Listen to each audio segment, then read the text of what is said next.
Assalamualaikum warahmatullahi wabarakatuh. Perkenalkan, nama saya Mutia Darmantasya dengan standbook F022006. Di sini saya akan menjelaskan tentang percobaan 1, yaitu asidi alkalimetri adalah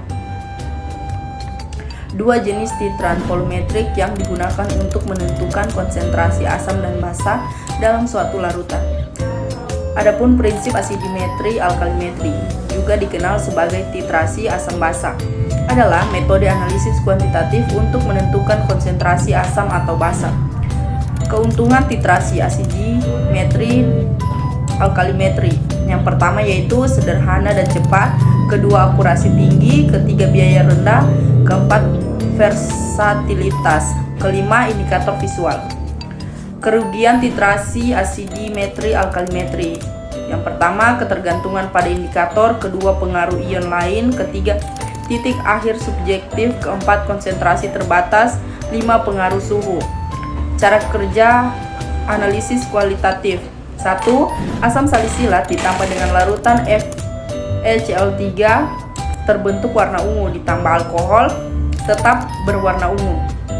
Asam salisilat bereaksi dengan FeCl3 membentuk kompleks berwarna ungu karena gugus fenol atau -OH berinteraksi dengan ion Fe3+. Ketika alkohol ditambahkan, warna ungu tetap karena alkohol tidak mengganggu kompleks yang terbentuk. Kedua, asam salisilat ditambah dengan metanol ditambah dengan larutan A2SO4 pekat dipanaskan akan tercium bau gondopuro atau metil salisilat. B. Analisis kuantitatif. Larutkan 250 mg sampel 15 ml etanol 95% ditambah 20 ml aquades. Tambahkan indikator PP 2-3 tetes. Titrasi dengan larutan NaOH 0,1 hingga larutan menjadi merah muda. Jadi hasil yang didapatkan sesuai dengan literatur di mana larutan menjadi merah muda karena indikator fenol phthalein berubah warna dalam kondisi basah. Pada percobaan kedua, yaitu titrasi reduksi oksidasi, adalah metode analisis kimia yang digunakan untuk menentukan konsentrasi zat tertentu dalam larutan dengan menggunakan reaksi oksidasi reduksi. Prinsip kerja. Prinsip dari titrasi reaksi reduksi oksidasi adalah menggunakan reaksi redoks antara analit dan titran untuk menentukan konsentrasi larutan suatu zat yang dapat bertindak sebagai oksidan atau reduksi. Keuntungan titrasi reduksi oksidasi: 1. Akurasi tinggi, 2. Beragam aplikasi, 3. Indikator elektrokimia, 4. Sensitivitas, 5. Reaksi spesifik. Kerugian titrasi reduksi oksidasi: 1. Kompleksitas, 2. Peralatan khusus, 3. Gangguan dari ion lain, 4. Sensitif terhadap kondisi, 5. Waktu dan biaya. Cara kerjanya: A. Analisis kualitatif, yaitu vitamin C ditambah dengan larutan FeCl3 lalu dipanaskan, akan berubah warna lalu hilang. Percobaan yang dilakukan tidak berhasil. B. Analisis kuantitatif, larutkan 400 mg vitamin C, 50 ml air bebas, CO2 ditambah 10 ml, asam sulfat encer ditambah 1 ml indikator kanji sebanyak 1 ml, titrasi dengan yodium 0,1 N. Percobaan tidak berhasil disebabkan karena penggunaan vitamin C yang tidak murni. Selanjutnya, percobaan 3, yaitu argentometri adalah salah satu metode titrasi yang digunakan untuk menentukan konsentrasi ion halida seperti klorida, bromida, dan iodida dalam suatu larutan dengan menggunakan larutan standar perak nitrat atau AgNO3 sebagai titran. Prinsip dasar dari argentometri adalah penggunaan larutan standar perak nitrat atau AgNO3 sebagai titran untuk mengendapkan ion yang ada dalam larutan sampel. Keuntungan titrasi argentometri yaitu yang pertama akurasi tinggi, kedua spesifisitas, ketiga indikator visual, keempat kemampuan menentukan ion halida, 5 prosedur sederhana. Kerugian titrasi argentometri, 1 gangguan dari ion lain, 2 perlu penanganan yang hati-hati, 3 kondisi reaksi yang spesifik. Cara kerjanya: A. Analisis kuantitatif, larutkan 10 mg sampel 20 ml air ditambah asam nitrat ditambah 10 ml AgNO3 disaring, lalu kertas saring dicuci dengan air. Kemudian filtratnya dititrasi dengan amonium tiosianat. Sebelumnya, buret yang ditetesi dengan indikator besi, amonium sulfat, atau larutan merah. Hasil yang didapatkan tidak sesuai karena tidak ada indikatornya sehingga tidak menunjukkan hasil akhirnya. Pada percobaan keempat, titrasi kompleksometri adalah metode titrasi yang digunakan untuk menentukan konsentrasi ion logam dalam suatu larutan melalui pembentukan kompleks yang stabil dengan agen pengompleks. Adapun prinsip dasarnya yaitu kompleksometri adalah penggunaan eta sebagai agen kompleks yang membentuk kompleks dengan ion logam target dalam larutan sampel.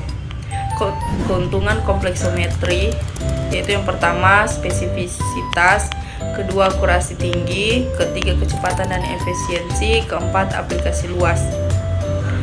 Kerugian kompleksometri yaitu yang pertama interferensi dari ion lain, 2 pemilihan indikator, 3 kondisi larutan, dan selanjutnya cara kerja. A. Kualitatif, ZNO. Yang pertama, ZNO dipanaskan sampai kuning terus didinginkan sampai kuning hilang. Hasil yang diperoleh berhasil atau sesuai teori karena perubahan warna ZNO saat dipanaskan dan didinginkan terjadi karena perubahan struktur kristalnya. B. Kuantitatif, 1. Larutkan 350 mg ZNO dalam HCl encer. 2. Tambahkan larutan NaOH sampai berkabut. 3. Tambahkan larutan amonia 5 ml. 9. Titrasi dengan eta 0,05. 5. Sebelumnya ditetesi hitam eriokrom. 6. Hasil akhir biru. Hasil yang diperoleh tidak sesuai karena hasil akhirnya tidak berwarna biru. Hal ini disebabkan karena tidak ada hitam eriokrom. Baiklah, selanjutnya pada percobaan kelima, titrasi nitrimetri atau titrasi dengan reaksi diozetasi adalah metode analisis kimia yang digunakan untuk menentukan konsentrasi ion nitrit NO2 dalam suatu larutan. Prinsip dasar nitrimetri melibatkan reaksi antara senyawa nitro dengan larutan standar dari agen titrat tertentu seperti larutan perak, nitrat, atau AgNO3 dalam kasus nitrometri. Adapun keuntungannya yaitu yang pertama spesifisitas, kedua akurasi, ketiga sederhana. Kerugian yaitu yang pertama spesifisitas terhadap pembungkus nitro, 2 pengaruh dari senyawa lain, 3 kesulitan dalam menetapkan titik akhir. Dan cara kerjanya: A. Kualitatif, isoniazid ditambah HCl 0,5N ditambah reaksi Maillard terjadi endapan berwarna kuning. Hasil yang didapatkan telah sesuai di mana endapannya berwarna kuning. B. Kuantitatif, 10 mg sampel ditambah 50 ml campuran KBR dengan HCl 1:10 didinginkan. Titrasi dengan natrium nitrat 0,5 pada suhu 15 derajat Celcius. Tiap 1 menit dicek di kertas kanji iodida sampai kertas berwarna ungu. Percobaan yang dilakukan berhasil. Dan selanjutnya pada percobaan ke-6 yaitu gravimetri adalah metode dalam analisis kimia yang digunakan untuk mengukur jumlah suatu zat berdasarkan beratnya. Prinsip dasar gravimetri melibatkan konversi senyawa yang dianalisis menjadi bentuk yang dapat diukur secara langsung dengan timbangan analitik yang akurat. Kegunaannya yaitu yang pertama spesifisitas tinggi, 2 akurasi, ketiga penggunaan indikator, keempat efisiensi. Adapun kerugiannya yaitu yang pertama kesulitan dalam penentuan titik, 2 interferensi dari senyawa lain, 3 keterbatasan peralatan, 4 persiapan sampel yang tepat. 4.5 keterbatasan dalam jenis sampel dan cara kerjanya yaitu kualitatif. BaCl2 ditambah asam sulfat encer menghasilkan endapan putih. Dan kuantitatifnya yaitu 1 gram BaCl2 larutkan dalam Aquades 25 ml. Amati endapan 2 tambah kedua CrO4 atau sampai tidak ada endapan. 3. Panaskan lalu dinginkan terus saring. 4. Dinginkan hasil saringan. 5. Timbang endapan. Jadi hasil yang didapatkan berat endapan 0,91 gram. Baiklah, itulah tadi penjelasan dari saya tentang hasil praktikum kimia farmasi 2. Wassalamualaikum warahmatullahi wabarakatuh.